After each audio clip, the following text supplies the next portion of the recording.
எப்பயும் போல தானே. நாங்கள் சென்னை டீம் சிஎஸ்கே தான் ஜெயிக்கும். ஆனால் அது ஜெயிச்சு 3 வருஷம் பக்கம் ஆகிப்போச்சு. ஆமாண்ணே. இவங்க எப்படி டீம் இப்போ ஸ்ட்ராங்காக இருக்கான்னு நினைக்கிறீங்களா? ஆமாண்ணே, இப்போல்லாம் பயங்கர ஸ்ட்ராங்காக இருக்காங்க. முன்னாடி ஸ்ட்ராங்காக தான் இருந்தாங்க, அதுக்கு முன்னாடி ஸ்ட்ராங்காக தான் இருந்தாங்க. எல்லாமே அதுக்குள்ளே என்ன நடவடிக்கை எப்படி போகுது பர்ஃபார்மன்ஸ் பொறுத்து அந்த 11 பேர் ஒன்றா தானே ஆடி ஜெயிக்க முடியும். அது மாதிரி ஒரு எல்லா பேருக்கு இப்போ நான் ஒரு மாதிரியா இருப்பேன், நீங்கள் ஒரு மாதிரியா இருப்பீங்க. எல்லாம் ஒரு வருஷம் டீமில் ஆள் சேரப்ப மாறி மாறி தான் வரும். அந்த வருஷம் கப் அடிச்சிடலாம், பிரச்சனை இல்லை, ஜெயிப்பேன். ஏன்னா இப்போ டோனி இவங்க ஆட விட்டே இருக்காங்க. இப்போ டோனி என்ன இவங்க வெறும் பிஸ்னஸ்க்காக ஆட விடுறான்னு நினைக்கிறேன், அவரே விருப்பப்பட்டு ஆடுறான்னு நினைக்கிறீங்களா?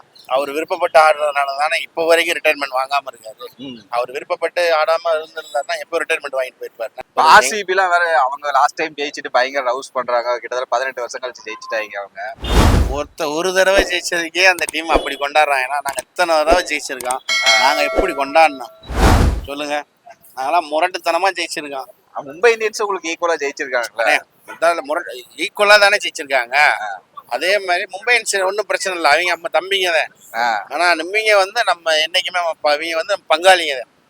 அவங்க வந்து கூட பிறந்த தம்பி மாதிரி ஒரு பங்காளிங்க தான். என்னைக்குமே கொஞ்சம் அப்படி இப்படிதான் இருக்கும். ஆனா ஆர்சிபில உங்க பக்கத்துல சேர்த்துக்க மாட்டீங்க. ஆர்சிபி பக்கத்துல இல்லைண்ணே, அவ்வளவு தூரத்துல கூட சேர்த்துக்க மாட்டோம்.